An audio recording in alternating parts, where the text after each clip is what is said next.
सांब सदा शिव, सांब सदा शिव, सांब सदा शिव, जय शंकर। हर हर शंकर, हर हर शंकर, अघतम हर हर, जय शंकर। सांब सदा शिव, सांब सदा शिव, सांब सदा शिव, जय शंकर।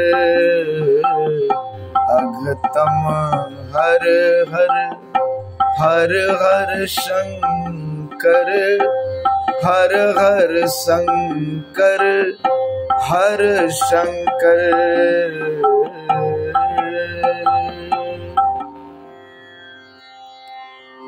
धर्म प्रेमी बंधुओं, कल आप सब सुने थे श्री शिव महापुराण विद्येश्वर संहिता का 5वां अध्याय, और आज आप सब सुनेंगे 6ठ अध्याय की कथा।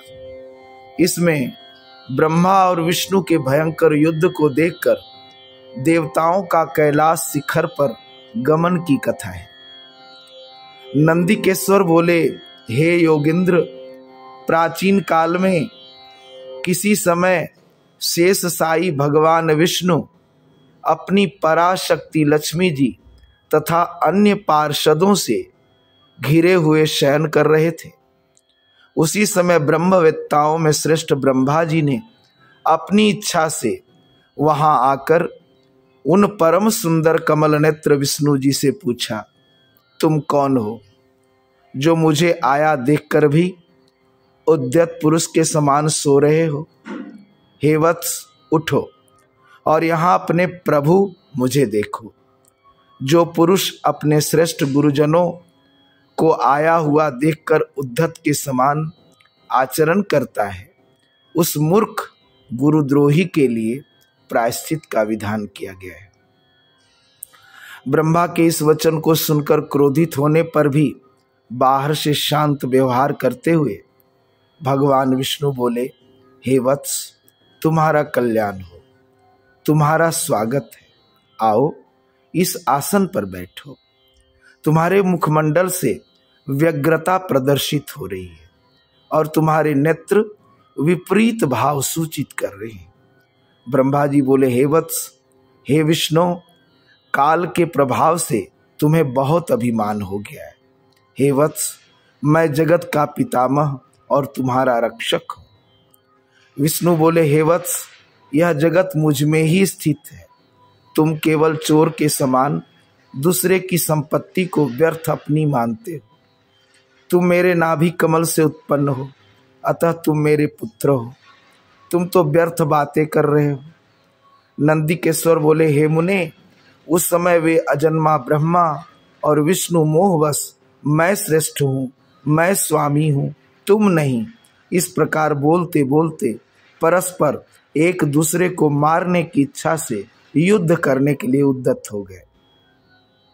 हंस और गरुड़ पर आरूढ़ होकर वे दोनों वीर ब्रह्मा और विष्णु युद्ध करने लगे।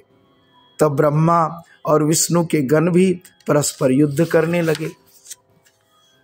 उस समय सभी देवगण उस परम अद्भुत युद्ध को देखने की इच्छा से विमान पर चढ़कर वहां पहुंच गए। वहां आकर आकाश में अव्यवस्थित हो पुष्प की वृष्टि करते हुए वे युद्ध देखने लगे।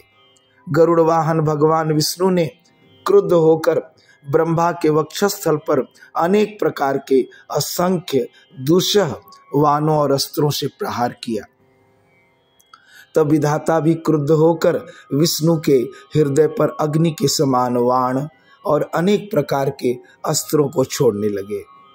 उस समय देवगण उन दोनों का वह अद्भुत युद्ध देखकर अतिशय व्याकुल हो गए और ब्रह्मा तथा विष्णु की प्रशंसा करने लगे। तत्पश्चात युद्ध में तत्पर महाज्ञानी विष्णु ने अतिशय क्रोध के साथ श्रांत हो दीर्घ निश्वास लेते हुए ब्रह्मा को लक्ष्य कर भयंकर माहेश्वर अस्त्र का संधान किया।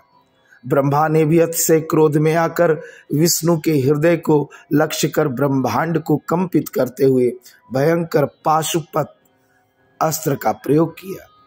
ब्रह्मा और विष्णु के सूर्य के समान हजारों मुख वाले अत्यंत उग्र तथा प्रचंड आंधी के समान भयंकर दोनों अस्त्र आकाश में प्रकट हो गए। इस प्रकार ब्रह्मा और विष्णु का आपस में भयंकर युद्ध होने लगा। हे तात, उस युद्ध को देखकर सभी देवगण राज विप्लव के समय ब्राह्मणों के समान अतिशय दुखी और व्याकुल होकर परस्पर कहने लगे, जिसके द्वारा सृष्टि, स्थिति, प्रलय, तिरोभाव तथा अनुग्रह होता है और जिसकी कृपा के बिना इस भूमंडल पर अपनी इच्छा से एक तृण का भी विनाश करने में कोई भी समर्थ नहीं।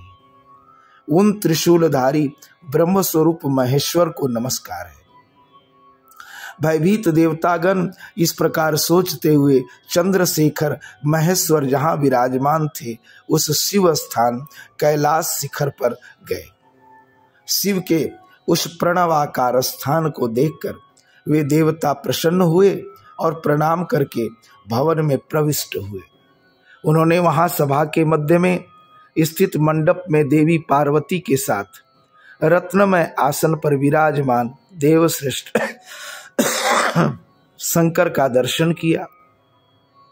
वे वाम चरण के ऊपर दक्षिण चरण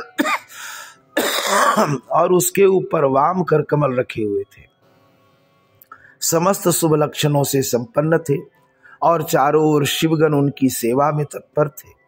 शिव के प्रति उत्तम भक्ति भाव वाली कुशल रमणियां उन पर चंवर डुला रही थी। वेद निरंतर उनकी स्तुति कर रहे थे और वे अनुग्रह की दृष्टि से सबको देख रहे थे। हे वत्स, उन महेश्वर शिव को देखकर आनंदाश्रु से परिपूर्ण नेत्रों वाले देवताओं ने दूर से ही उन्हें दंडवत प्रणाम किया। भगवान शंकर ने उन देवों को देखकर अपने गणों से उन्हें समीप बुलवाया और देव शिरोमणि महादेव उन देवताओं को आनंदित करते हुए अर्थ गंभीर, मंगलमय तथा सुमधुर वचन कहने लगे। इस प्रकार श्री शिव महापुराण के अंतर्गत प्रथम विद्येश्वर संहिता में देवताओं की कैलाश यात्रा का वर्णन नामक 6वां अध्याय पूर्ण हुआ। सांब सदा शिव, सांब सदा शिव, सांब सदा शिव, जय शंकर। हर हर शंकर, हर हर शंकर, अघतम हर हर, जय शंकर।